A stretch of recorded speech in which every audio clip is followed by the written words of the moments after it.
Erretzea, bueltan da, ez ohitura masibo bezala, kultura ikur gisa baizik. Berriro ikusten ditugu zigarroak pelikuletan, bideoklipetan, Instagramen edo alfombra gorrietan.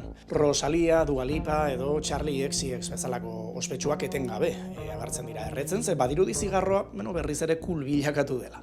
Baina zergatik ari da gertatzen? Erantzunaren zati handi bat nostalgian dago. Kulturak etengabe birziklatzen ditu, gogoratu iraganeko simboloak, eta zigarroa urte askotan errebeldiaren, misterioaren eta sofistikazioaren ikur handienetakoa izan zen. Baina badago zerbait sakonago ere. Gazte asko hiperkonektatuta eta antsietatearekin, nekearekin hasi dira, eta erretze azken finean konektatzeko modu bihurtu da askorentzat.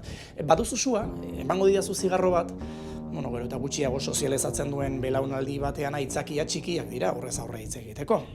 Gainera ez ahaztu, zerbait debekatua edo gaizki ikusia dagoenean erakargarriago bihurtzen dela automatikoki.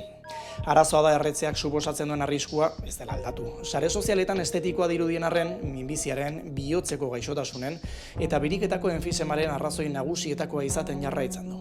Aldea da gaur egun zigarroa ez dela osasun bezala saltzen, estetika eta jarrera gisa baizik, emozionalki nahiko mugan den belaunaldi baten simbolo bezala. Ze horrelakoetan batzuetan itzultzen dena ez da ohitura bera, honek irudikatzen duen behar emozionala baizik.